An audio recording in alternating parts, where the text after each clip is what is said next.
They say the lantern guides the lost, but here it... The first scream came through my radio at 4:47 a.m., right as I was coupling engine 2401 to a string of grain hoppers.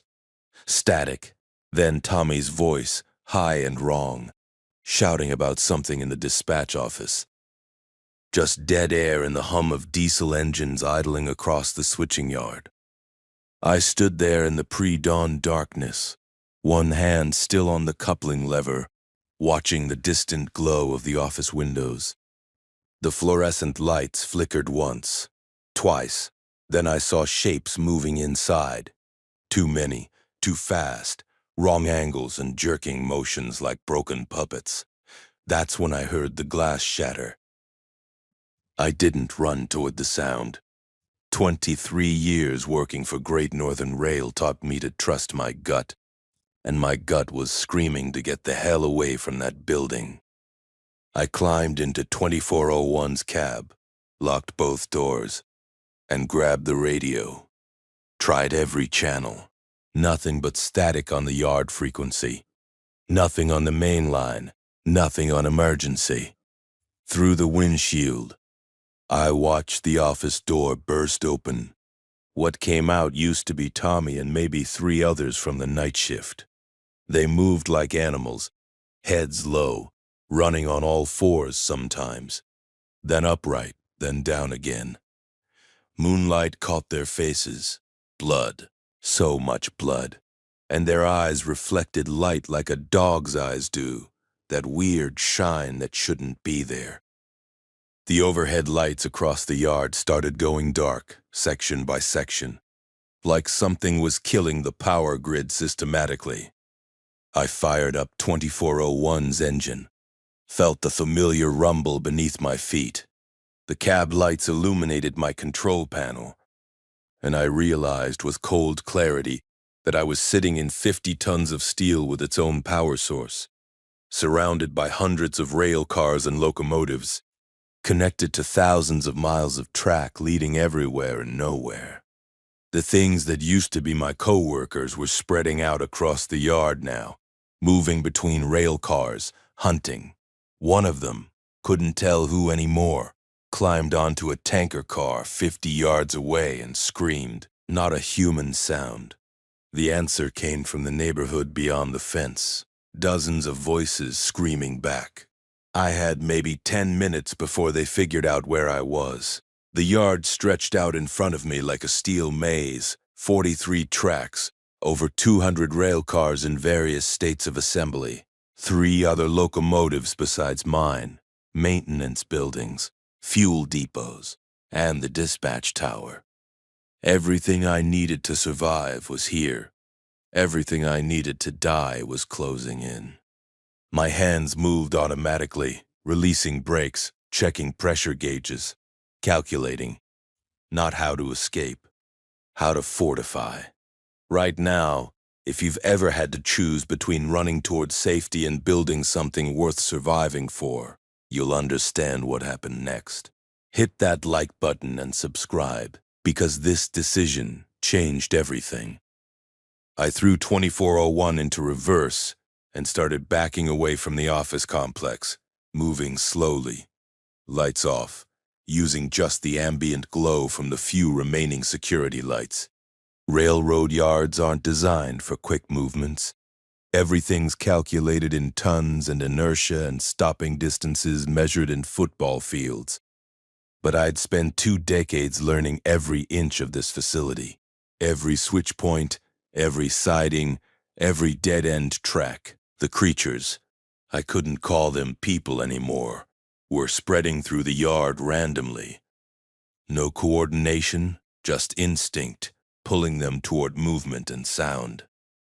I kept the engine barely above idle, creeping backward past the intermodal terminal where triple-stacked containers loomed like apartment buildings. The radio crackled. Anyone copy this is Station 7 we have. Static. Then another voice, different frequency. Infrastructure is compromised. Military advises. Gone. I cycled through every channel, piecing together fragments. Outbreak, infection, bites, fluid contact, 40-minute incubation, no cure, shoot the head. Standard zombie playbook, except this was real and happening, and I could smell smoke on the wind from the direction of downtown. I stopped at track 31, killed the engine, sat in darkness listening. The creatures were hitting the fence line now, trying to climb the chain-link barriers that separated the yard from the residential areas beyond. More were coming. I could hear them, shuffling, scraping, that awful wet breathing sound. My yard, my domain for 23 years, was about to become ground zero for whatever hell was spreading through the city. But I had advantages they didn't understand. Rail cars are steel boxes. Locomotives are mobile power plants generating enough electricity to run a small town. The yard had its own fuel depot, 40,000 gallons of diesel, plus the personal tanks on every locomotive.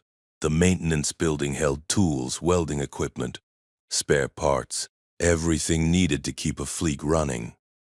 And, most importantly, I had track. Miles of it, stretching out past the city limits, through farmland and forest, connecting to the national rail network like veins in a body.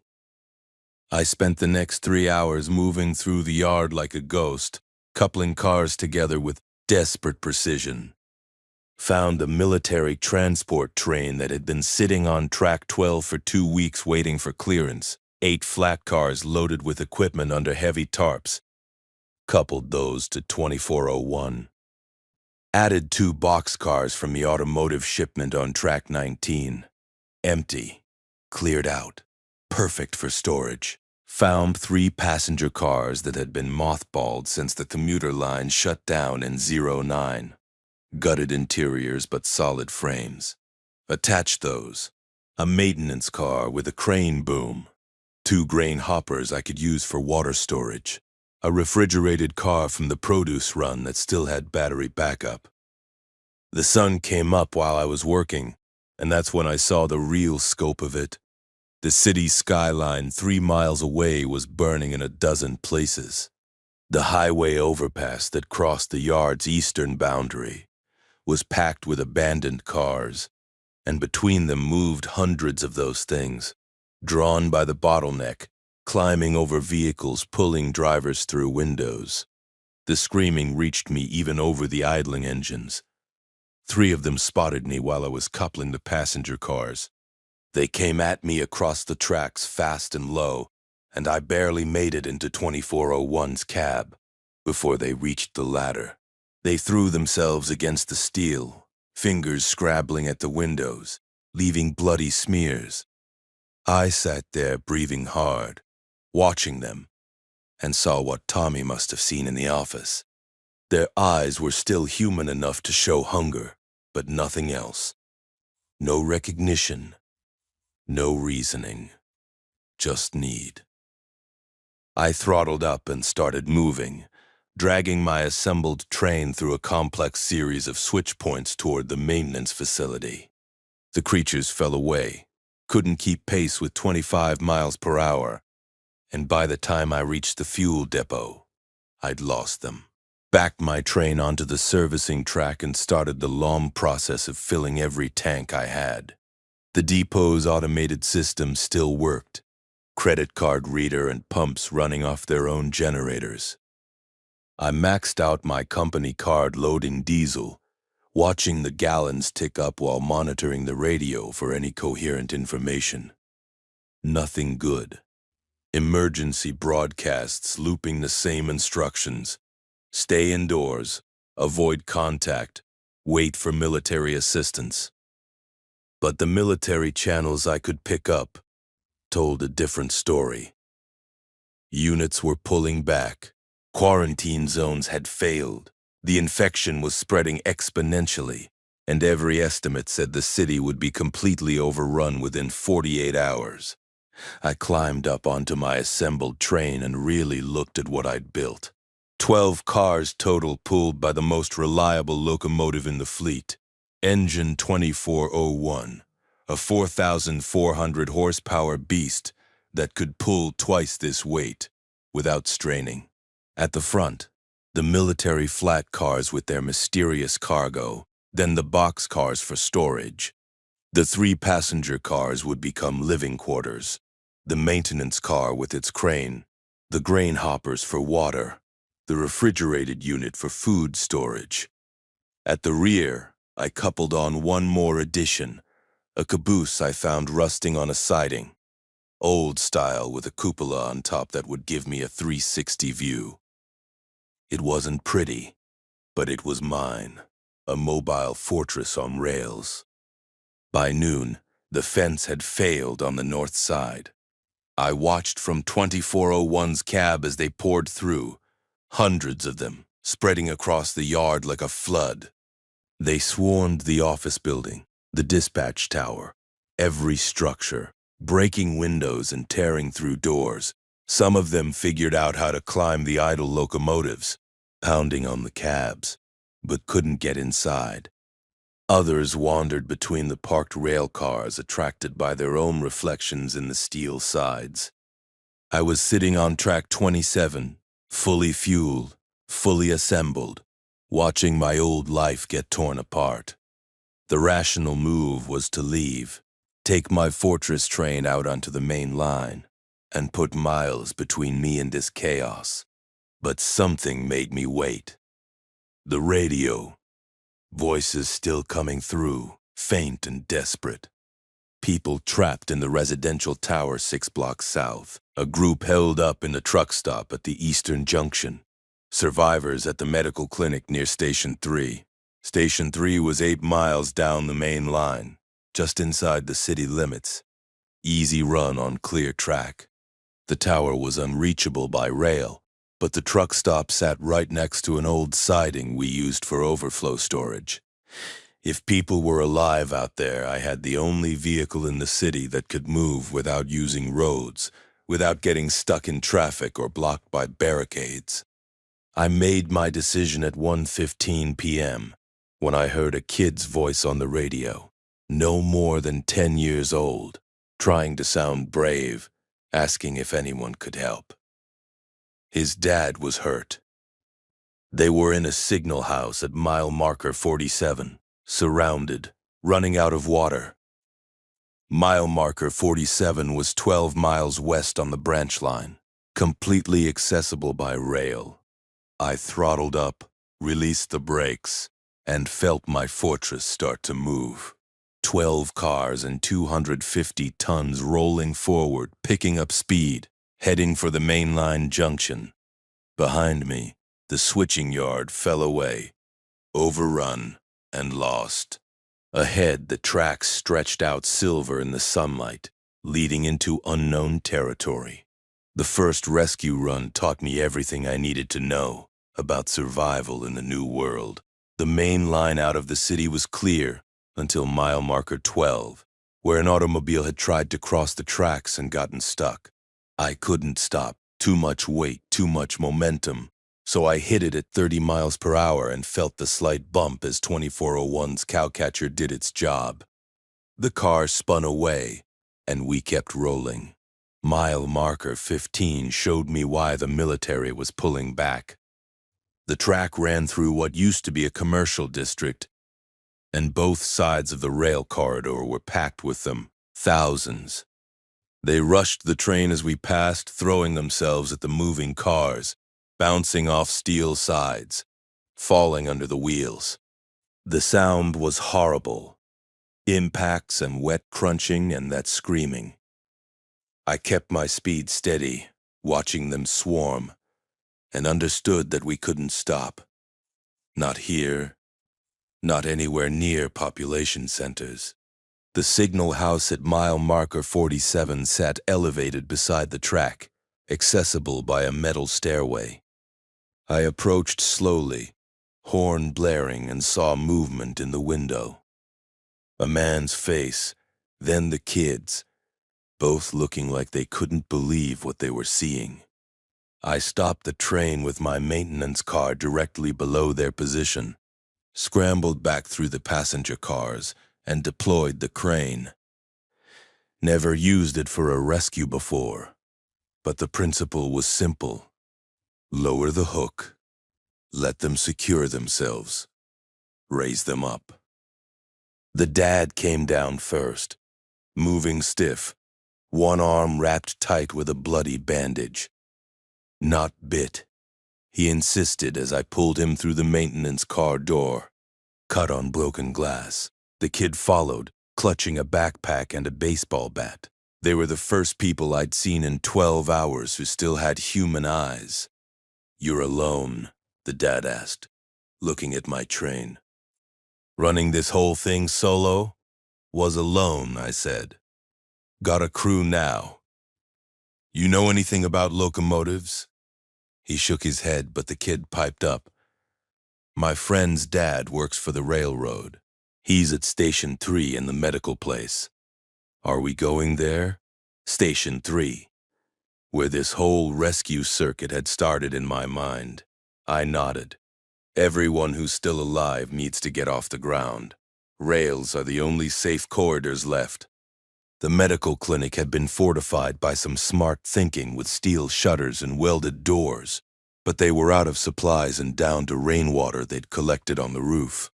One of them was Marcus Webb, a signal engineer I'd worked with for 15 years. He took one look at my Fortress train and started laughing, that slightly hysterical edge that comes from too much stress and too little sleep. "Only you would think to weaponize a train, David," he said. "Only you. If you've ever had to rebuild everything you knew from scratch while the world burned around you, you know why I couldn't stop now. Drop a comment about what you'd have done differently, because the decisions got harder from here." Marcus brought crucial knowledge. He knew the entire regional rail network, every siding, every branch line, every automated switch. Between his expertise and my operational experience, we could navigate thousands of miles of track without relying on dispatch systems that no longer functioned. The others brought skills too. A paramedic, a welder, 2 guys who'd done construction, a woman who'd been a logistics coordinator at the port, the kid's dad who turned out to be a mechanical engineer, and 2 younger men who were just strong and willing to learn. We spent the rest of the first day converting the passenger cars into livable space. The cars still had most of their seat frames bolted to the floor, so we ripped those out, creating open layouts we could partition with welded steel panels from the boxcars. The maintenance car became our workshop, one of the grain hoppers we cleaned out and rigged with collection tarps for rainwater. The refrigerated car got connected to 2401's power supply, giving us food storage that would actually work. The military flat cars stayed under their tarps. I'd peeked underneath and found exactly what I'd hoped: crates of equipment, some marked as generators, others as communication gear, and several that were definitely weapons. We'd inventory that later, when we weren't being watched by dead eyes from every overpass. By nightfall, we'd established a routine that would define the next 7 months. 1 person in the locomotive cab at all times, monitoring radio and keeping watch. 2 people in the caboose cupola scanning our 6. Everyone else rotating between fortification work, supply inventory, and rest. We kept the train moving slowly on secondary lines, avoiding cities, looping through rural territories where the population density kept the creature numbers manageable. Week 1, we picked up 18 more survivors from small-town stations along the branch lines. A farmer and his 2 sons from a grain depot at mile marker 89. A family of 4 hiding in a water tower accessible only by rail. 3 railroad workers who'd had the same idea I did but lacked a functioning locomotive. They'd holed up in a stationary boxcar and were slowly starving. Each rescue taught us something new about operating in this world. Speed was safety. Never stop near buildings. Use the horn to draw them out before approaching. Always have an escape route calculated. Week 2, we nearly lost everything.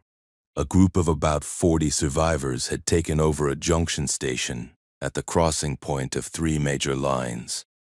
We approached slowly, saw people waving from the platform, heard them calling on the radio about how they'd secured the area and had supplies to trade.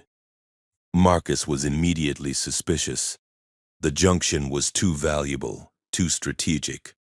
But we had a kid on board with an infected cut who needed antibiotics, and they claimed to have medical supplies.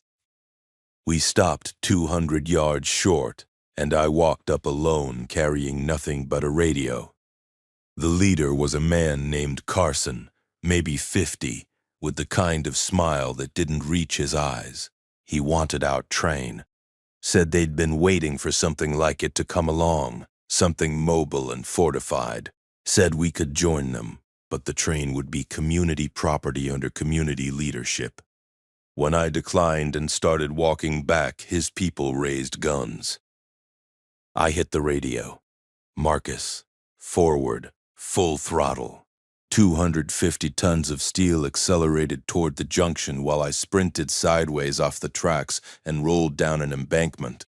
The people on the platform scattered as 2401 bore down on them, horn blaring. Carson dove clear, screaming about how we'd regret this, but his people were too busy running to give chase. Marcus throttled past without stopping, and I ran alongside until someone, the welder, his name was Jake, threw open a boxcar door and hauled me inside while we were doing 20 miles per hour. We didn't go back to that junction, added it to our mental map of hostile territories, places to avoid. But the incident taught us that humans could be just as dangerous as the infected, and sometimes more so because they could plan and coordinate. We added lookouts, established protocols for approaching any survivor situation, and opened one of the weapons crates from the military flat cars. Turned out to be mostly rifles and ammunition, nothing exotic, but enough to defend ourselves if it came to that. Week 3, our population hit 37 people, and we had to add more passenger cars. Found a commuter train sitting on a siding near an abandoned suburb, coupled on 4 more cars, and suddenly we were running a genuine community on rails. The logistics coordinator, her name was Angela, started organizing people into crews, supply team, maintenance team, defense team, medical team, kitchen crew for the 1 passenger car we'd converted into a communal space with a propane cooking setup. The kid with the baseball bat, turned out his name was Oliver, appointed himself my assistant, and spent every spare moment in the locomotive cab, learning the controls. He picked up the basics scary fast: throttle, brake, horn, the relationship between air pressure and stopping distance. His dad, whose name was Raymond, helped Marcus work out our routing system. We started running a circuit, a 2-week loop through rural territories, hitting small towns where we knew there were survivors, stopping at pre-scouted supply locations, always moving, never staying in one place long enough to become a target. Month 2 started with our first death, not from infection, from stupidity. One of the younger guys, Mike, 23, thought he was invincible. Jumped off the train while we were moving to grab supplies from a trackside warehouse. Rolled wrong, broke his leg, and started screaming. We stopped, which was a mistake. The screaming drew them from the nearby woods, a pack of maybe 20, and by the time we got Mike back on board, he'd been scratched by one of them. The paramedic, whose name was Lisa, isolated him in one of the boxcars. He turned in 37 minutes. We heard him changing. The sounds that came from that boxcar weren't human anymore. I had to be the one to handle it. Walked in there with one of the rifles while everyone else sealed the door behind me. The thing that used to be Mike came at me without hesitation, and I put 2 rounds through its skull. First time I'd killed anything that had a name I knew. Wouldn't be the last. We added another rule. No solo excursions. No unnecessary risks. The train was life. Everything outside the train was death waiting to happen. But we kept rescuing people because that's what separated us from groups like Carson's. By month 3, we had 62 people living on what had grown to 23 cars. We'd added boxcars for storage, more passenger cars for living space, a second maintenance car for our expanding workshop, and even found a dining car from an old luxury line that we converted into a proper communal area. The train had become a mobile town, chugging along at 20 to 30 miles per hour, running our circuit, stopping only for supplies and fuel. Fuel was becoming the critical issue. We'd hit every railroad fuel depot within 300 miles, and most were either dry or contaminated. The locomotives were efficient, but running a train this size required about 200 gallons of diesel per day, and we were burning through our reserves. Marcus and Raymond worked out calculations that gave us maybe 3 more months before we'd have to find a solution, or start abandoning cars. Then we found the refinery. Mile marker 203 on the Western Branch line ran past an old biodiesel plant that had been producing fuel from agricultural waste. The place was fenced, isolated, and, most importantly, had its own rail siding for tanker cars. We approached carefully, sent a drone up that one of the military crates had contained, and saw that the facility looked intact but abandoned.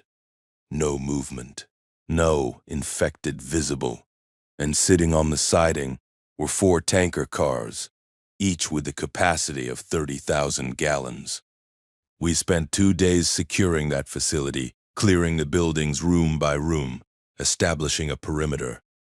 Found 7 survivors living in the administrative building, workers who'd been trapped when everything collapsed and had managed to keep the facility partially operational. They'd been producing small batches of biodiesel from stored materials, rationing it, waiting for rescue that never came. When we rolled up in our fortress train, they thought we were military. Better than military, Marcus told them. We're mobile, self-sufficient, and we're not pulling back. You want to keep making fuel? We'll keep you safe and supplied. Deal? They joined us, but we left a crew of 5 at the facility, rotating people in and out every 2 weeks.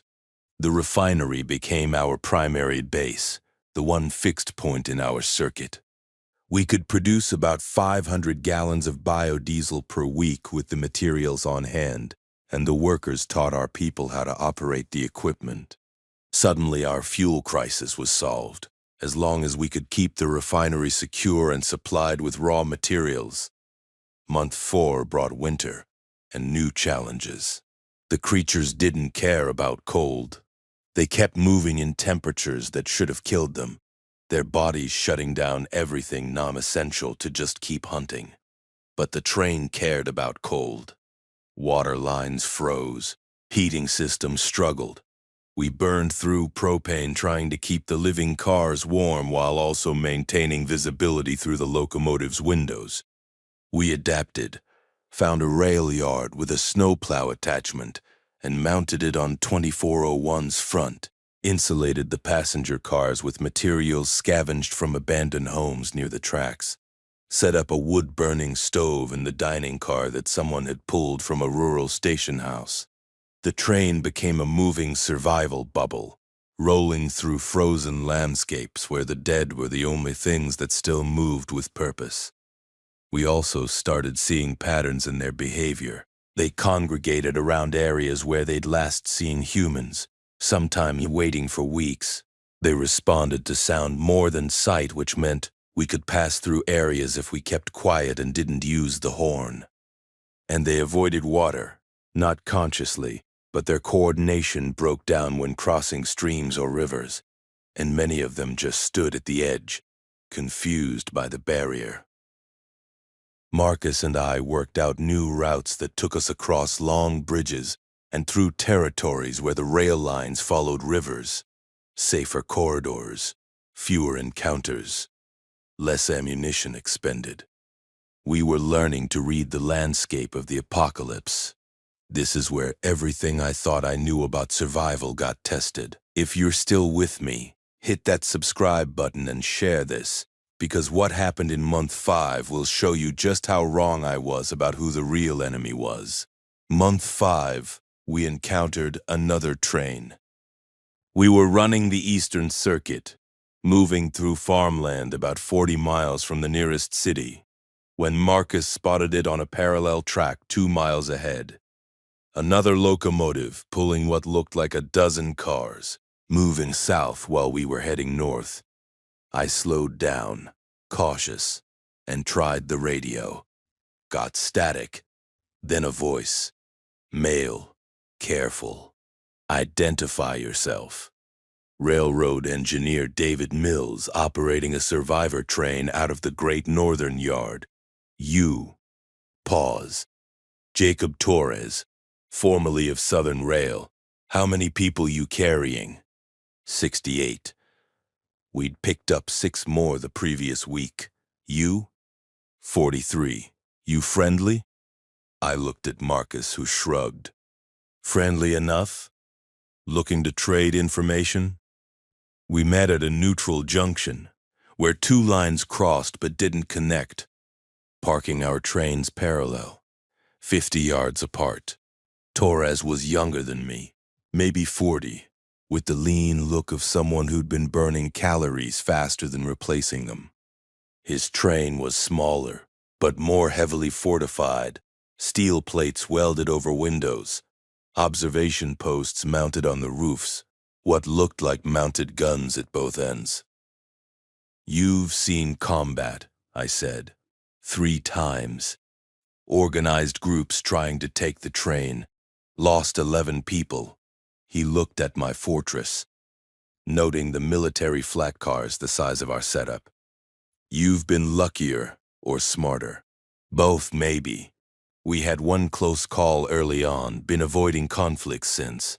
We spent 3 hours sharing information, routes, resource locations, hostile territories, behavioral patterns of the infected. Torres's group had been doing the same circuit strategy but farther south, and between us we mapped out nearly 1,000 miles of track. He told us about a survivor encampment at a major rail hub 200 miles east. Maybe 300 people living in converted rail cars, trying to establish something permanent. Said they were calling themselves New Junction and were looking to coordinate with other mobile groups. Safety in numbers, Torres said. Multiple trains, coordinated movements, shared resources. Could actually build something instead of just surviving. It was tempting. The idea of being part of something larger, having backup, not being alone on the rails. But I thought about Carson's group at the junction station, how quickly community resources became someone else's control. Marcus saw the same concern on my face. We'll think about it, I told Torres. Stay in radio contact, share intelligence, maybe coordinate on supply runs. He nodded, understanding. The offer stands. World's getting smaller and more dangerous. Eventually, independent operators won't be viable. We parted ways, and I spent the next week thinking about what he'd said. Was I being paranoid or prudent? Our train worked because we had a clear structure. I made final decisions. Marcus handled routing, Angela managed resources, and everyone else had defined roles. We were small enough to be flexible, large enough to handle most threats. But Torres was right that things were getting harder. Fuel was manageable now, but what about when the refinery ran out of raw materials? Food was okay because we hit farming communities, but winter was killing crops and stored supplies were running low everywhere. By month 6, We'd expanded our circuit to include 3 fixed bases beyond the refinery, a farming community where we'd helped secure a grain storage facility in exchange for a share of the stores, a small-town medical clinic where Lisa had trained locals to manufacture basic medicines from available materials, and a machine shop where our people and the locals collaborated on maintaining equipment. We were building a network, not just surviving. But the infected were evolving, not biologically. They were still the same dead-eyed predators, but behaviorally, they were starting to pack hunt, moving in coordinated groups that seemed to have basic communication. We'd see scout individuals moving ahead of larger packs, leading them towards sounds or movement. They were learning, or whatever passed for learning in their degraded brains was optimizing them for hunting. One pack surrounded our train while we were stopped at a supply depot. And they didn't just swarm randomly. They hit us from multiple sides simultaneously, climbing on the cars, trying doors and windows systematically, working together to rock a passenger car hard enough that we thought it might derail. We had to fire up the locomotive and move while people were still outside loading supplies. Left behind 30 cases of canned goods and nearly left behind 2 people who had to sprint and jump onto a moving flat car. After that, we stopped stopping. Developed a technique where we'd slow to 5 miles per hour and have people jump off with supply carts, gather what we needed in 10-minute sprints, then jump back on while we were still rolling. Dangerous, but less dangerous than being stationary. Month 7 started with a choice that would define everything that followed. The military broadcast came through on an emergency frequency. A coalition of remaining government forces was establishing a permanent secure zone in a mountainous region 300 miles northwest. They had power, agriculture, manufacturing, and they were calling all survivors to relocate. Coordinates, route markers, promises of safety and rebuilding civilization. Most of my people wanted to go. They were tired of moving, tired of the fear, tired of living on a train. They wanted walls and permanence and the illusion of the old world. I understood that. But something about the broadcast felt wrong to me. The coordinates they gave were in a valley. Good for defense, maybe, but also a trap if things went bad. And the route they suggested meant abandoning the rails for the last 100 miles, traveling by road through territories we hadn't scouted. It could be legitimate, Angela argued during the meeting we held in the dining car. Everyone was there. All 68 people crammed in, voting on our future. This might be our only chance to stop running. Or it's a concentration camp, Marcus countered. Round up survivors, control them, use them for labor or worse. We don't know who's running this coalition or what their agenda is. The vote was close. 39 wanted to go, 29 wanted to stay on the circuit. I had the deciding voice as the train's engineer, the one who physically controlled our movement. I looked at Oliver, sitting with his dad, the kid who'd learned to run a locomotive over the past 7 months. He'd been 11 when I picked him up at mile marker 47. He was different now, harder, quieter, but also more capable. He'd killed infected. He'd made life-or-death decisions during supply runs. He'd grown up in this apocalypse. "What do you think?" I asked him. He didn't hesitate. "The train works. Why fix what isn't broken?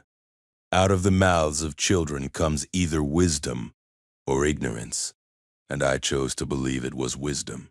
"We're not going," I announced. "But anyone who wants to can leave. We'll take you as close as we safely can, supply you for the journey, and wish you well. This train remains independent and mobile." 19 people left us at the closest point to the government coordinates, supplies, weapons, maps, and genuine good wishes. I watched them walk away from the tracks toward an uncertain future and wondered if I'd made the right call. The 49 who stayed seemed more committed, more unified. We'd shed the people who wanted something we couldn't provide, and what remained was a crew that believed in the mobile fortress concept. We heard the screaming on the radio 3 weeks later, frantic broadcasts from the government zone. The secure perimeter had failed. The valley was overrun. Thousands dead. Evacuation impossible. Then silence. I tried not to think about the 19 people we'd sent that direction. Tried to focus on the 49 who'd stayed. On Oliver learning advanced locomotive operations. On our network of supply bases and allied communities. On the fact that we were still alive and moving while the world continued to collapse. Torres contacted us again in late month 7. His train had taken heavy losses, down to 23 people after an ambush by a hostile group that had used explosives to derail 2 of his cars. He wanted to merge operations, combine trains, pool resources. Said he couldn't maintain independent operations anymore with so few people. We met at the same neutral junction. His train looked beaten, bullet holes, makeshift repairs, sections of armor torn away. The people I could see through the windows looked exhausted and scared. Torres himself had aged 10 years in the 2 months since I'd seen him. I'm asking, David, we need this. I looked at Marcus, at Angela, at the faces of my crew watching from our train. We'd built something that worked through discipline, coordination. Adding Torres people meant doubling our size, stretching our resources, integrating people we didn't know and hadn't vetted. But it also meant skilled railroad people, additional knowledge, and the simple moral imperative of helping those who needed it. We do this on our terms, I said finally. Our structure, our command, our rules. You and your people join our operation, not the other way around. Clear? Torres nodded without hesitation. Whatever keeps us alive. We spent 2 days coupling trains together, integrating systems, assigning Torres's people to crews. Our population jumped to 72. Our train grew to 38 cars, and our fuel consumption became a genuine concern again. But we also gained a second locomotive engineer, 3 more people with weapons training, and a communications specialist who got our radio systems working better than they ever had. The combined train, now officially too big to run on some branch lines, began operating on a modified circuit that stuck to main lines and major junctions.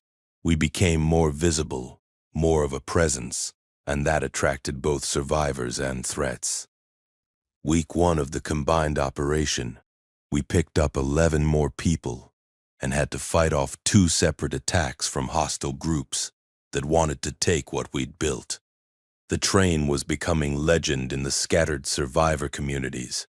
The fortress on rails, the mobile sanctuary, the last functioning piece of the old transportation infrastructure. People talked about us on the radio, spread rumors about our capabilities, and increasingly looked to us as a symbol that organization and civilization could still exist.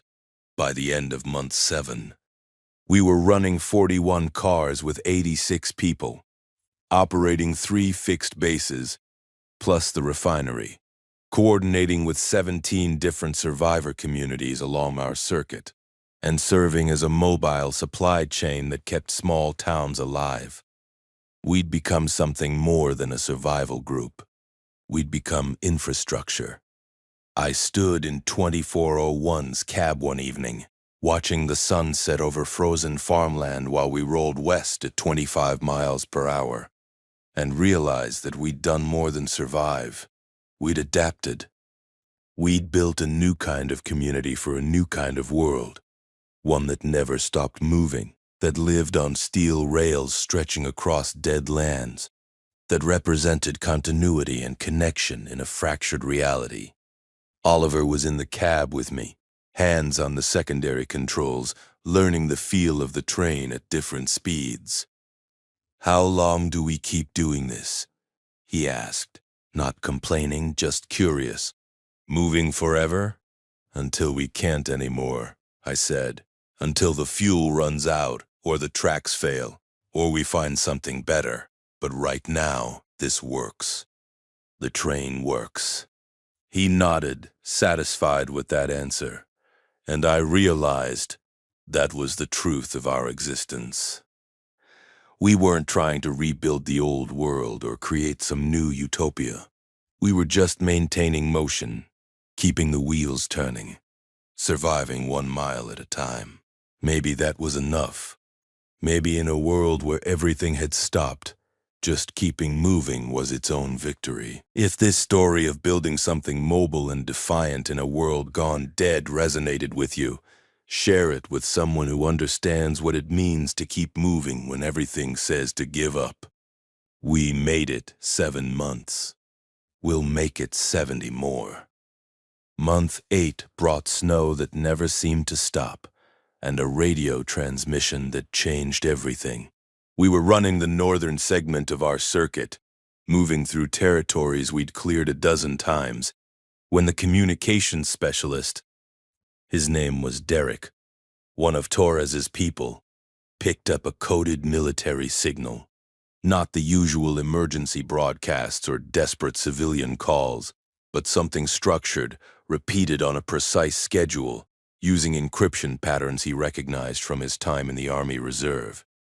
Someone's coordinating large-scale operations, Derek said, headphones pressed tight to his ears, scribbling notes, multiple units, grid references, supply chain logistics. This isn't scattered survivors. This is organized military. And they're talking about rail corridors. I felt my stomach drop. We'd been operating independently for 7 months, flying under the radar, avoiding anything that looked like official authority, because authority meant control, and control meant losing the autonomy that kept us alive. Can you determine their position? They reference Point Ironside repeatedly. Cross-checking with rail maps and military installations in the region, he pulled up Marcus's annotated charts. Here, Fort Davidson, 200 miles northeast. Major Army base. Sits right at the junction of 3 main rail lines. Torres, who'd been standing watch, turned from the window. If they're operational and coordinating, they might have resources. Medical supplies we can't manufacture. Ammunition, maybe even intelligence about what's happening nationally. Or they might want to conscript our train, I countered. Military loves logistics assets, and we're the biggest mobile supply platform left in the region. We roll into their base, we might not roll back out. Angela joined the discussion, bringing the pragmatic perspective she always provided. We're at 86 people now. 17 of them are under 18. 5 are over 60. We have pregnant women, chronic medical conditions, and we're burning through our antibiotic stockpile. If Fort Davidson has real medical facilities, she didn't need to finish. 3 days earlier, one of the farming community contacts had died from an infected wound that antibiotics could have prevented. Lisa had done everything possible with what we had, but sometimes nothing wasn't enough. The death had shaken everyone because it highlighted our vulnerability, not to the infected, but to the basic medical crises that the old world had made routine. I looked around the locomotive cab at the faces of my leadership crew: Marcus, Angela, Torres, Derek, Lisa, who'd climbed up to join the discussion, and Oliver, always there, always listening.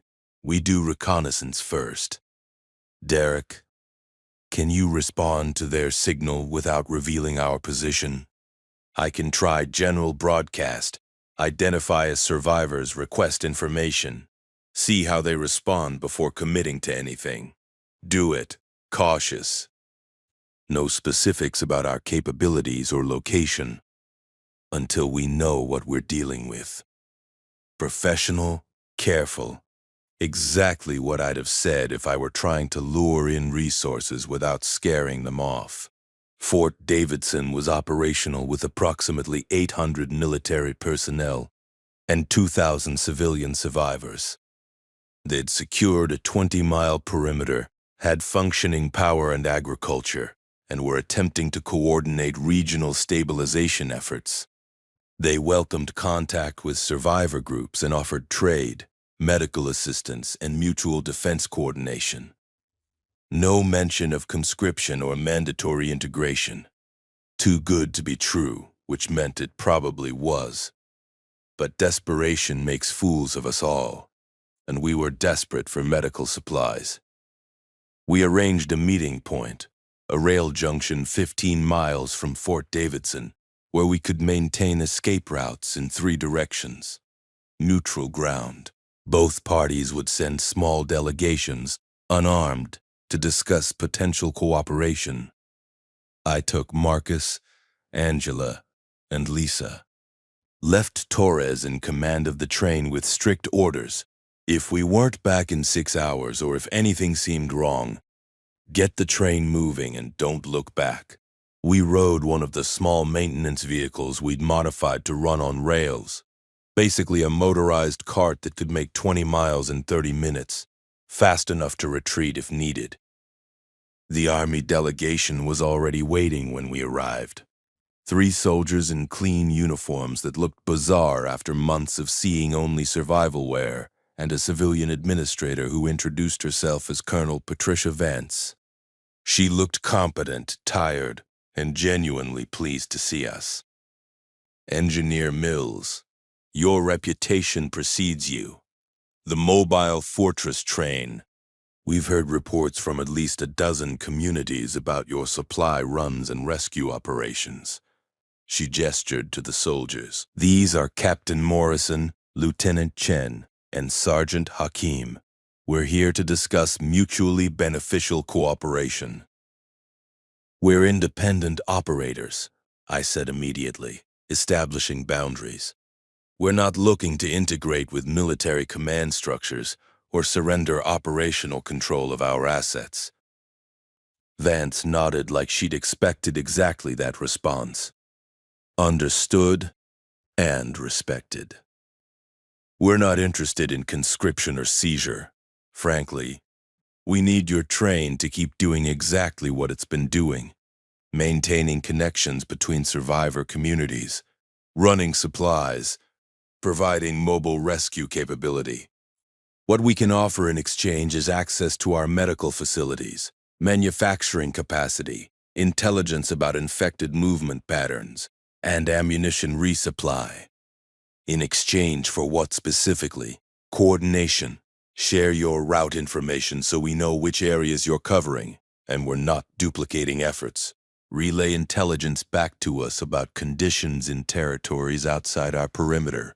If you encounter survivor groups too large for you to transport, direct them to Fort Davidson. And if we need emergency cargo moved quickly to outlying communities, we'd like the option to contract your services. It sounded reasonable, which made me suspicious. 7 months in the apocalypse had taught me that reasonable offers usually had hidden costs. We'd need to see your facilities, verify your capabilities before committing to anything. Of course, we've prepared quarters for your entire leadership team. Tour the base, meet our medical staff, inspect our manufacturing operations, and make an informed decision. Your train can remain at the junction under your crew's control. Marcus caught my eye, his expression conveying the same caution I felt. But Lisa was focused on the medical possibilities, and Angela was clearly calculating the resource benefits. We agreed to a 3-day assessment period. with daily check-ins with tourists to confirm we hadn't been detained. Fort Davidson turned out to be exactly what Vance had described. Functional military operation combined with civilian refugee management. The medical facilities were pre-apocalypse quality. Sterile environments, functioning diagnostic equipment running on generator power, pharmacy stockpiles that made Lisa actually tear up. The manufacturing wing was producing ammunition, basic medications, and biodiesel from a process more efficient than our refinery. The agricultural operations were underground hydroponics, growing fresh vegetables year-round. How? I asked Vance during the tour. How did you manage to secure all this when every other military installation we've heard about fell or was abandoned?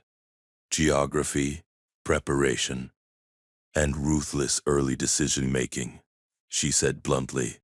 Fort Davidson sits on high ground with natural barriers and limited approach routes.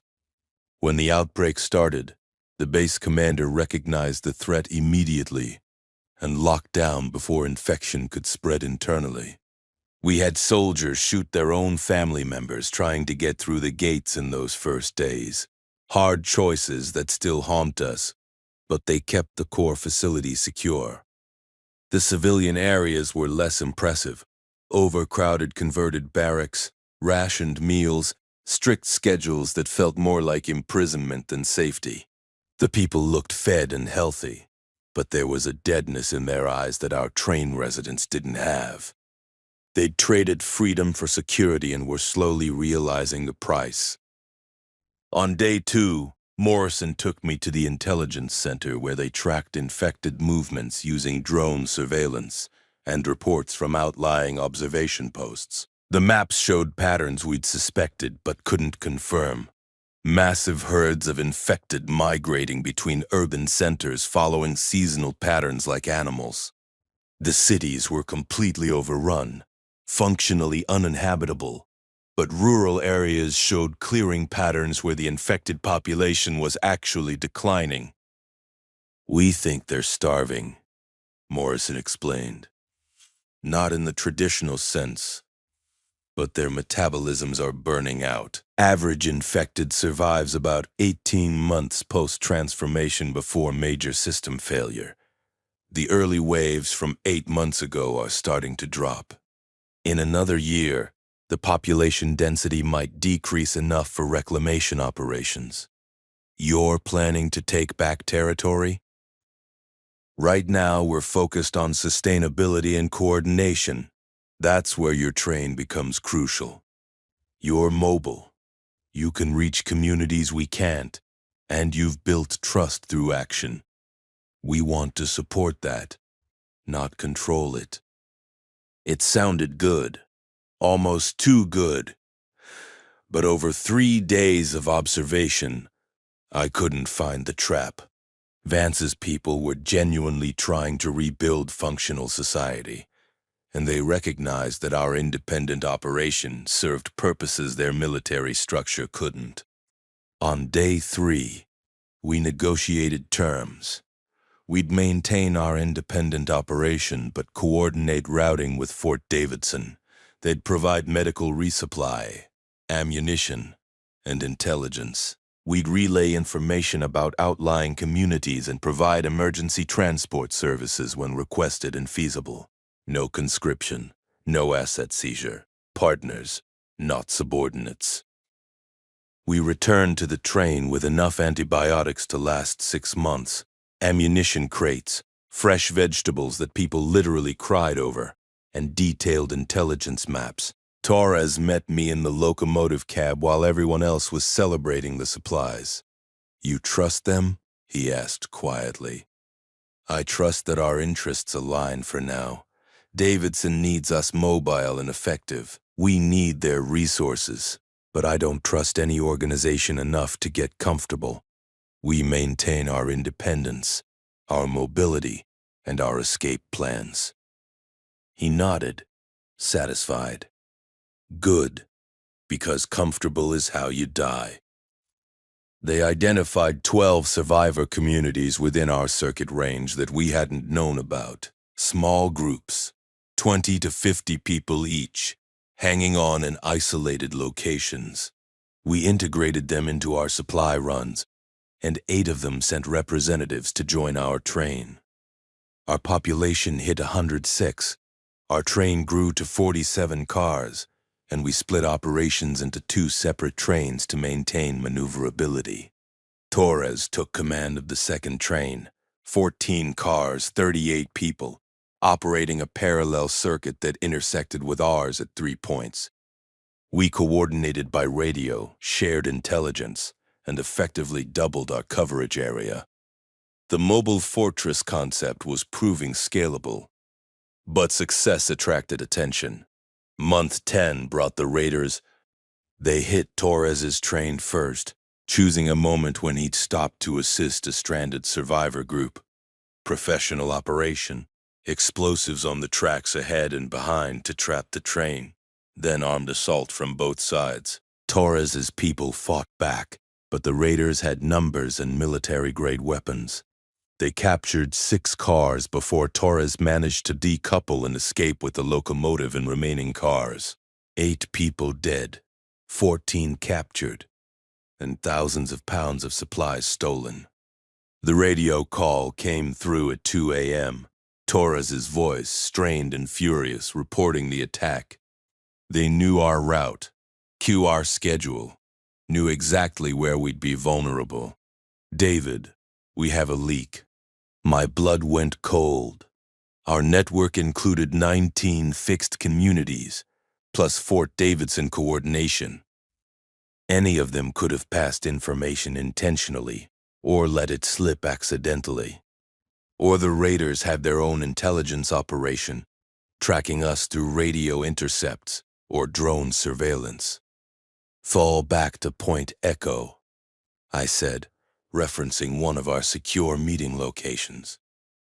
We'll coordinate response. We met 18 hours later at a junction deep in rural territory. Torres's train looked wounded, bullet holes, fire damage, missing cars. The people who'd survived looked shaken in ways that months of infected attacks hadn't achieved. Humans attacking humans with purpose and planning was different. More violating. They're organized, Torres said during the emergency council. Military tactics, disciplined fire teams, communication equipment. This wasn't random raiders. This was a force that's been operating with purpose. Derek had been monitoring radio frequencies and found chatter that confirmed Torres's assessment. They call themselves the Reclamation Front. At least 300 members, maybe more, operating out of a consolidated territory about 80 miles south. Their ideology is basically might makes right survivalism. They view supplies and resources as belonging to whoever can take them, and they see our train operations as theft from common territory.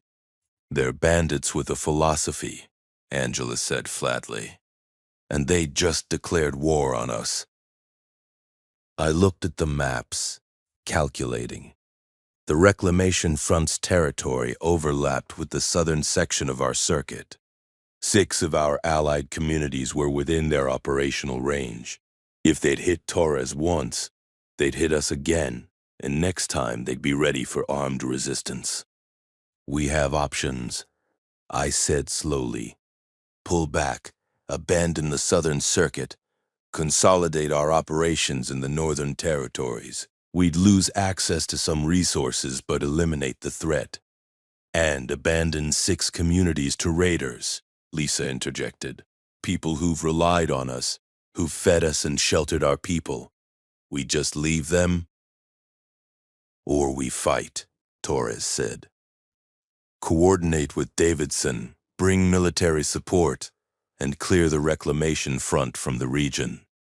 That option felt wrong immediately. The moment we invited military force into our operations, we'd lose the independence that made our model work. We'd become an auxiliary to Davidson's objectives instead of our own operation. and military action meant casualties, both ours and theirs. The raiders were humans, twisted by the apocalypse, but still human. I'd killed infected without hesitation, but turning our trains into military strike forces was a line I wasn't ready to cross. Third option, I said. We change tactics. No more predictable routes, no more scheduled stops. We operate random patterns, maintain radio silence except for encrypted bursts, and hit supply points in unpredictable sequences. Make ourselves impossible to ambush. That destabilizes our entire network, Angela protested. The communities rely on our regular runs. If we go random, we can't coordinate effectively. Better unstable than captured, Torres countered. David's right. We've been operating like it's peacetime. Maintaining schedules and routes like this was still the old world. Time to adapt. We spent 3 days completely reorganizing our operations.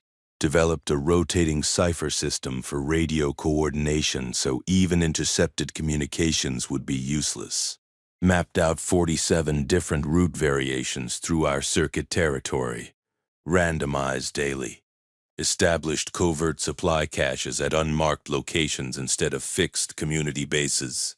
And most critically, we armed up. Opened every weapons crate from the military flat cars and trained every adult on basic combat tactics. The mobile fortress became a warship. Month 11, the reclamation front hit us twice and failed both times. First attempt, they set up an ambush at a junction we'd used 5 times before, but we took a completely different route and bypassed them entirely. Second attempt, they tracked us through drone surveillance and launched an assault while we were moving. But our new defensive positions and concentrated firepower drove them off with heavy losses. They lost 11 fighters. We lost none. But the constant vigilance was exhausting. People couldn't relax, couldn't feel safe even on the train.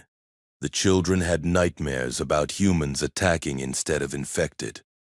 Oliver, who'd been training to take over engineer duties, started carrying a rifle constantly and jumping at unexpected sounds. We were winning tactically, but losing psychologically. The infected were predictable, but humans weren't, and that changed everything about what survival meant.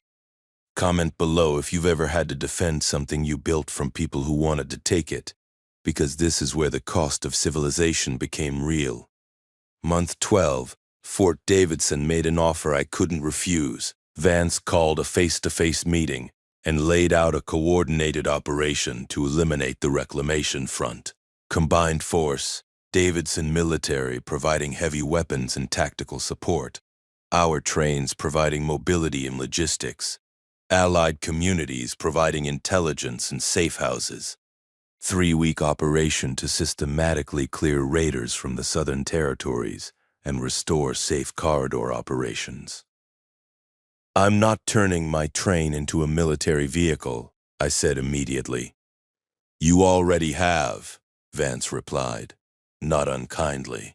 The moment you armed your people and fought back, you became combatants. The only question now is whether you fight smart with support or keep struggling alone until attrition wears you down. She wasn't wrong. We'd lost 2 people in the past month, not to raiders directly, but to accidents that happened because everyone was stretched too thin, running on fear and adrenaline.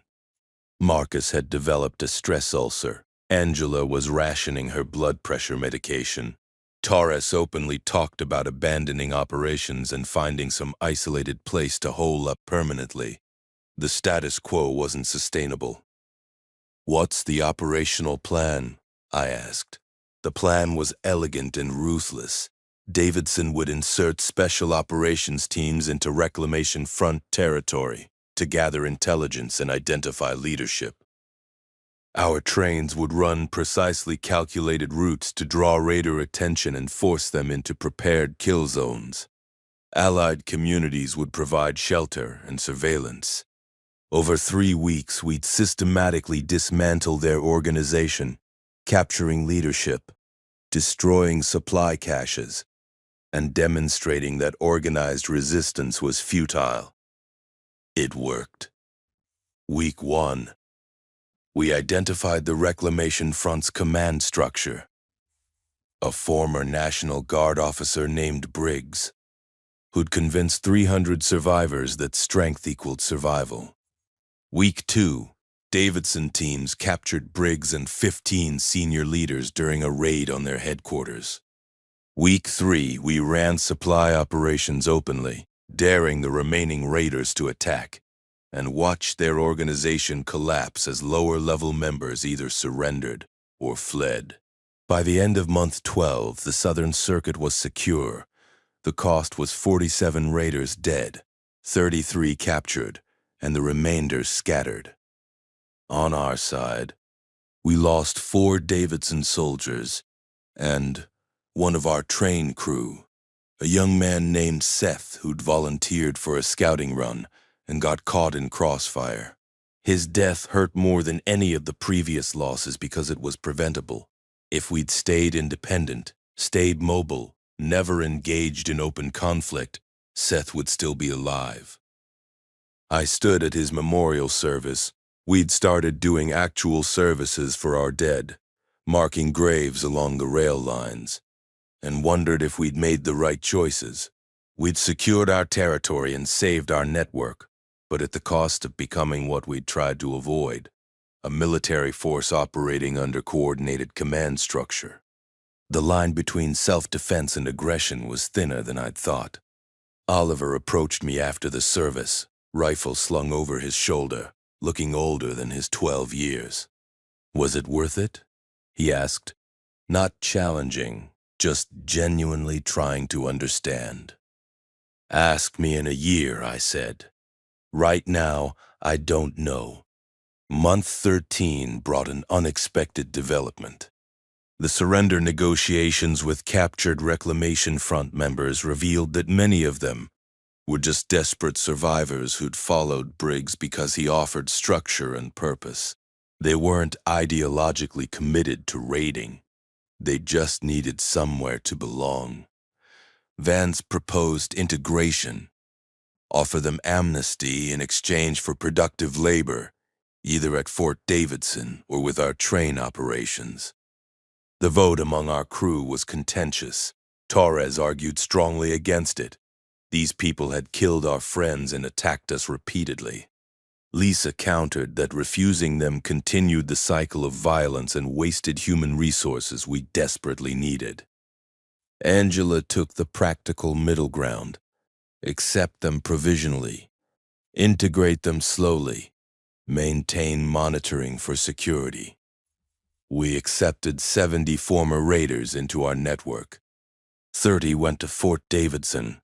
40 joined our trains and allied communities, distributed carefully to prevent concentration of force. Every one of them understood that betrayal meant immediate expulsion into infected territory. Most of them integrated successfully, grateful for a second chance, and genuinely remorseful about their previous actions. 3 didn't. We caught them trying to sabotage our fuel supplies in month 14. Torres executed them personally, quick shots behind a maintenance building, bodies left by the tracks as a message. I didn't stop him, though I probably should have. Mercy had limits in this world, and we couldn't afford internal threats. Month 15, something remarkable happened. The infected density in our circuit territory dropped noticeably. Morrison's intelligence had been right. They were dying off, systems failing, populations declining. Areas that had been impassable 8 months earlier were now merely dangerous. Towns we'd written off as completely overrun showed signs of clearing. We started reclamation operations, small teams moving into abandoned areas, clearing remaining infected, establishing basic security, and beginning reconstruction. One of our allied communities reoccupied an entire small town, bringing population up to 300, with functioning power and agriculture. They still relied on our supply runs, but they were becoming genuinely self-sufficient. The train network expanded to include 4 separate trains running coordinated circuits. Torres commanded Train 2. A woman named Sarah, who'd been with us since month 4, took command of Train 3. A former railroad dispatcher who joined from Fort Davidson commanded Train 4. Between us, we maintained connections across 800 miles of track, serviced 42 communities, and transported over 400 people in mobile populations. We were becoming infrastructure again, not the old world's infrastructure. That was gone forever, but something new, adapted to the reality of scattered survivors and persistent threats. The trains were the veins keeping the body alive, moving resources and people and information across territories that would otherwise be isolated. Month 18 brought my hardest decision. Oliver's dad, Raymond, was dying. Cancer that had probably been growing for years before the outbreak, now metastasizing beyond what Lisa could manage with our limited medical capabilities. Fort Davidson had better equipment, but Davidson's doctors said it was terminal. 6 months, maybe. Raymond refused to leave the train. "This is home," he said from his bed in the medical car. "You've given us more than survival, David. You've given us purpose. I'm not spending my last months behind walls waiting to die." Oliver sat with his father every day when he wasn't on engineering duty, and I watched a kid process his impending loss with a maturity that broke my heart. The apocalypse stole childhood from all of them, replaced innocence with necessity. Oliver could run a locomotive, shoot accurately, navigate complex supply chains, and lead crews on dangerous operations. He could do everything except be 12 years old. Raymond died in month 19, peacefully in his sleep, while the train rolled through farmland under a clear sky. We buried him at a junction point that had been particularly meaningful to him, where we'd first successfully outmaneuvered raiders using route randomization he'd helped plan. Oliver insisted on marking the grave with a railroad spike driven into the ground, creating a memorial that would last as long as the rails did. "He'd want to stay with the track," Oliver said quietly. "Part of the system." We had 17 graves marked along our circuit now, each one a person who'd been part of building something that outlasted them. The mobile fortress wasn't just a survival strategy. It had become a culture, a way of life that people believed in enough to die for. Month 21, Fort Davidson proposed something ambitious, expanding the train network nationally. They'd made contact with other military installations and survivor enclaves across the country, and the rail lines still stretched between them, mostly intact, waiting to be used. They wanted to coordinate a continental railroad operation, multiple independent train groups like ours, maintaining connections across thousands of miles, rebuilding trade and communication networks. "We'd be the model," Vance explained during planning meetings. "Your operation demonstrates viability. Your survival manual and standard operating procedures would become the template for other groups. You'd train new engineers, help establish operations in other regions, and coordinate through a centralized intelligence network." "That sounds like government," I said carefully. "Centralized authority. The thing we specifically avoided by staying independent. Each train group maintains operational independence, but instead of 42 communities in one region, we're talking about hundreds of communities nationwide. Real reconstruction." I brought it to the crew for discussion. The debate lasted 3 days and revealed fundamental differences in how people saw our purpose. Some believed we should stay regional and focused, maintaining what we'd built rather than overextending. Others wanted to be part of something larger, to contribute to genuine national recovery. The divide wasn't about right or wrong. It was about vision and risk tolerance. The vote passed narrowly, 53 in favor of national expansion, 47 opposed. We'd participate in the Continental Railroad project, but only after establishing secure local operations that could function independently if the larger network failed. Month 24, 2 years after I first assembled cars in an overrun rail yard, I stood in 2401's cab watching Oliver take the controls for a solo run. He'd passed every engineering certification we'd developed, demonstrated judgment and skill beyond his age, and earned the crew's trust completely. At 13 years old, he was officially qualified to command a train. "Remember," I said as he prepared to decouple and run a short supply circuit with a crew of 8. "The train is never just a vehicle. It's a community, a promise, and a lifeline. You're not just moving cargo. You're maintaining connections that keep people alive." "I know," he said, hands steady on the controls. "You taught me that on day 1. I watched his train pull away. 7 cars and a locomotive. Small by our standards, but perfectly capable. The kid who'd been hiding in a signal house with his dying father now commanded mobile operations with confidence and competence. The apocalypse had taken his childhood, but it had given him purpose and identity. I couldn't decide if that was tragic or triumphant. Marcus climbed into the cab, moving slower than he used to, the stress of 2 years showing in his gray hair and deep lines around his eyes. "You think we'll actually pull off this national network?" "I think we'll try," I said.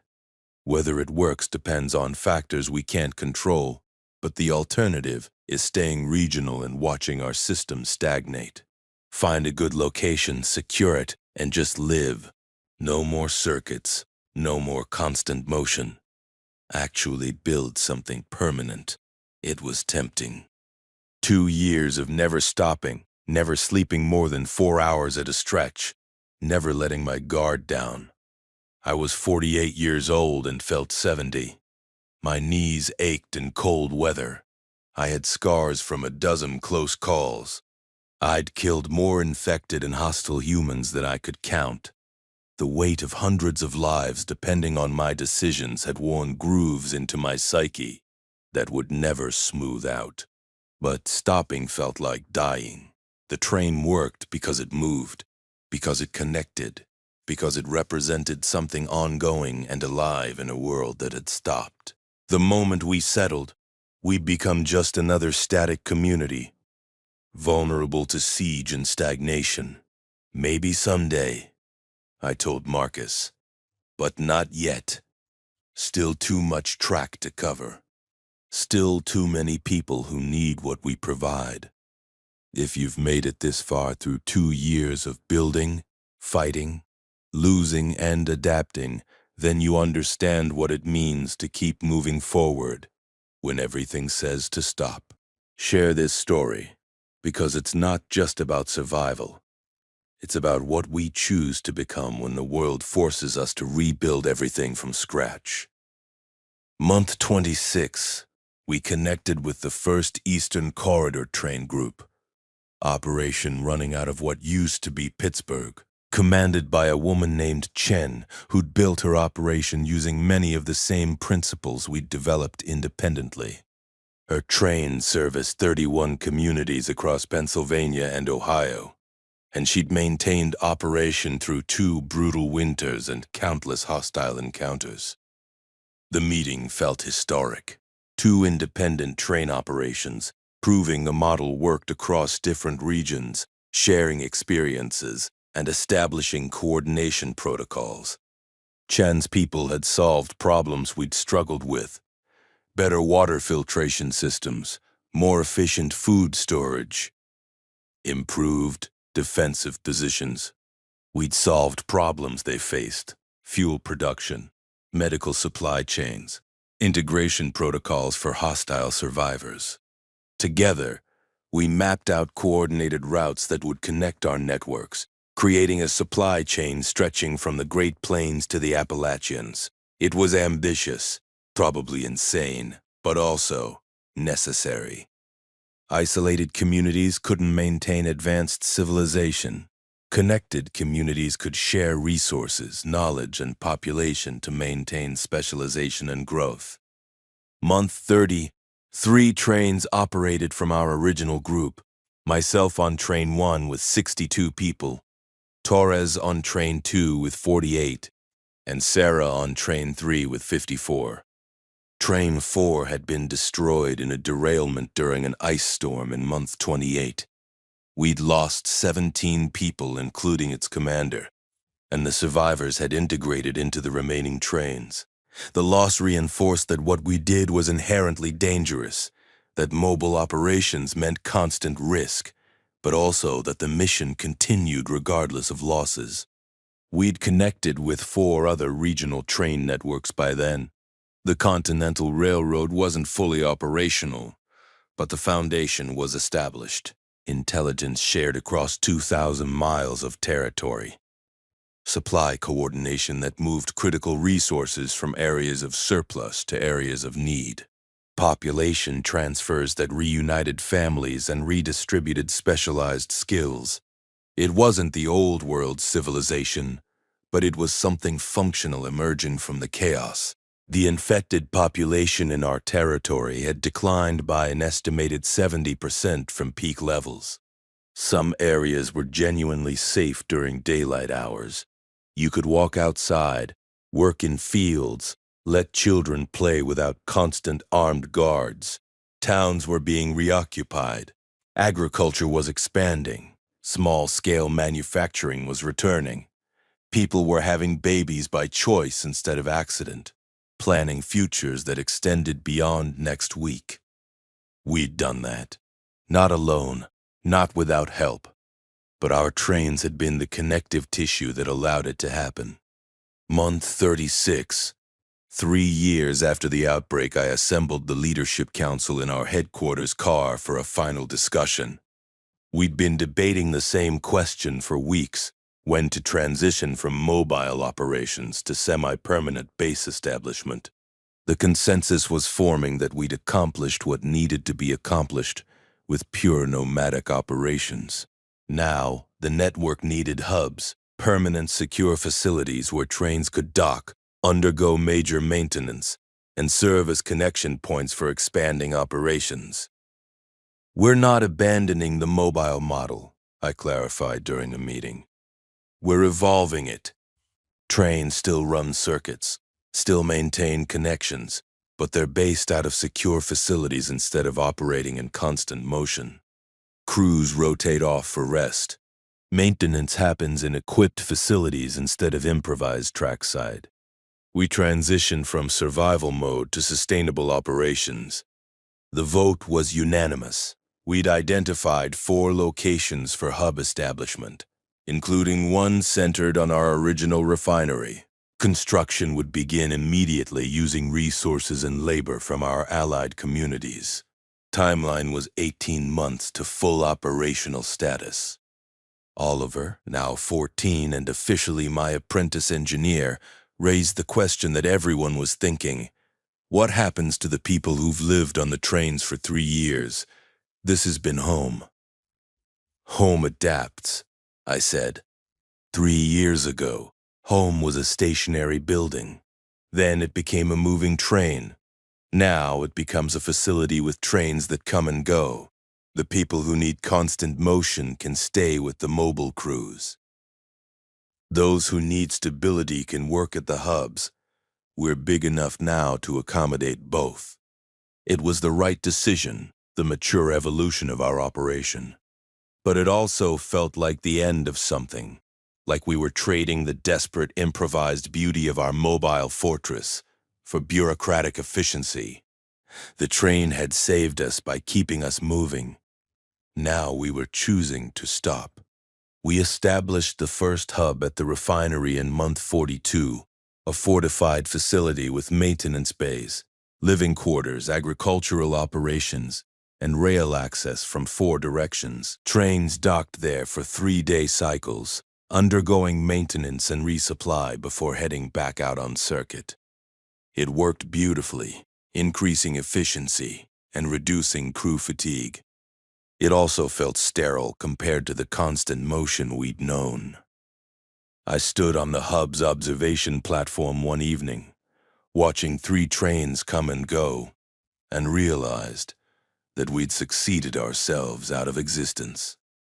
The apocalyptic railroad engineer maintaining civilization through mobile operations was becoming just an operations manager, coordinating schedules, essential work, but not the desperate heroic struggle that had defined the first 3 years. Marcus found me there, 2 cups of coffee in hand. Real coffee, brought in through the Continental network from a surviving plantation in the South. Luxuries were returning to the world. Feeling nostalgic for the good old days of constant terror, he asked, handing me a cup. Something like that. This is what success looks like, and I'm not sure I know how to function in it. Oliver's ready to command independently. Torres is talking about taking a hub management position. You could run the long-haul routes, the exploration circuits, the frontier operations. Leave the established territory to new blood. It was tempting. Return to the locomotive cab, the open track, the constant motion that had defined my existence for 3 years. But I was 50 years old now, with stress damage that would never fully heal, and the responsibility of having built something that needed mature management to survive. Heroes were for emergencies. Administrators were for continuity. Maybe, I said. Ask me in another year. Month 53.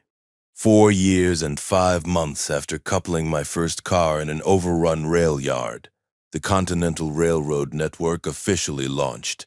23 independent train operations coordinating across 8,000 miles of track, servicing over 300 communities with a combined population exceeding 40,000 survivors.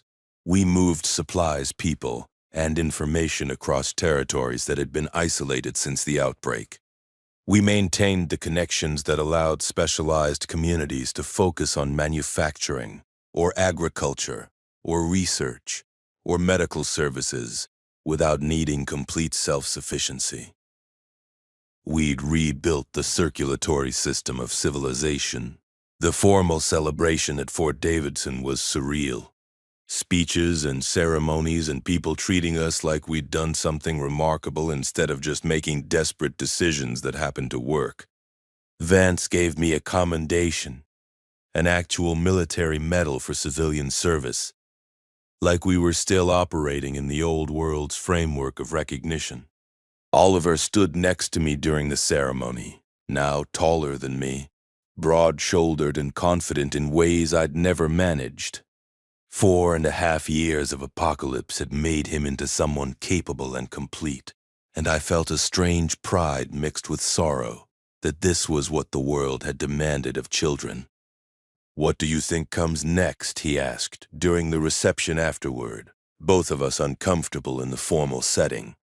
"Expansion, consolidation, eventually maybe reclaiming cities, though that's decades away, building things that outlast us." I looked at him seriously. "You're going to inherit this system eventually, probably sooner than later.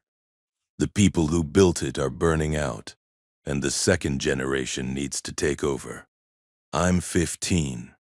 You were 11 when you learned to run a locomotive during a zombie apocalypse. Age stopped mattering then. You're ready, or you will be soon." The ceremony concluded, and I found myself standing outside the fort's walls looking at the tracks stretching into darkness, and realized that for the first time in 4.5 years, I didn't know where I was going next. The circuit was established, the network functioned, My role as the desperate engineer holding things together through improvisation was obsolete. Torres approached, 2 glasses of something amber that definitely wasn't water. He'd aged even harder than me, nearly died twice in year 3, lost people he loved, carried scars visible and invisible. To the mobile fortress, he said, raising his glass. Best, worst idea we ever had. To survival, I countered, and everyone who made it possible. We drank, and I tasted alcohol for the first time since the outbreak. It burned and felt like an anchor to the old world, a reminder of things we deliberately avoided for practical reasons that maybe didn't matter anymore. What's next for you? Torres asked. I don't know. First time I can say that without it being a crisis.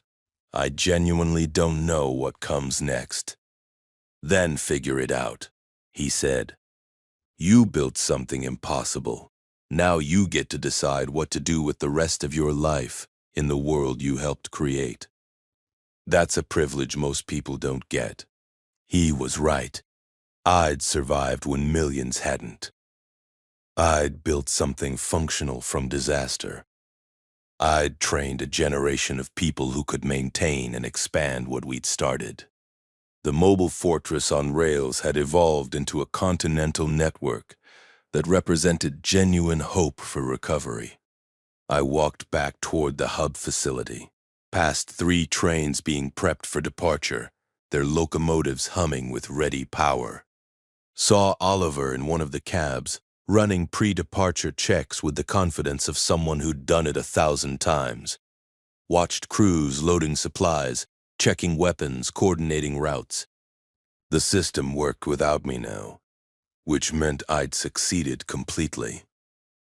The tracks stretched in every direction, silver lines connecting a broken world, maintained by people who understood that civilization was about movement and connection, not just static security. We'd learned that lesson the hard way, adapted it into doctrine, and built something resilient from it. I climbed into 2401's cab, my hands finding familiar controls, and made my decision. Let others manage the established network. I'd take a small crew and run the frontier routes, the unexplored territories, the places where the map still had blank spaces. Keep doing what worked, moving, connecting, building. 1 mile of track at a time. Throttled up, felt the familiar rumble, released the brakes. The mobile fortress was rolling again, and as long as the track stretched ahead and the diesel held out, that's where I'd be. Not because I had to anymore, but because I chose to. Because motion was life, and connection was civilization. And somewhere out there on steel rails in a broken world, there were people who needed what we could provide. The fortress train rolled into darkness, headlights cutting through night, wheels singing on rails, carrying hope and supplies and the promise that someone was still moving, still connecting, still building. We'd survived. Now we'd rebuild. 1 circuit at a time, 1 community at a time, 1 mile of track at a time. The apocalypse had tried to stop the world. We'd refused to let it. And as long as trains kept rolling and engineers kept moving, the world would keep spinning forward, connected by steel and purpose, and the simple determination to never stop. This is what it looks like to build something from nothing and watch it become bigger than yourself. If this journey from desperation to hope meant something to you, share it forward. Because the real story isn't about surviving the apocalypse. It's about what we choose to build when everything forces us to start over. We kept the trains running. We kept civilization moving. And we'll keep doing it for as long as the rails stretch ahead.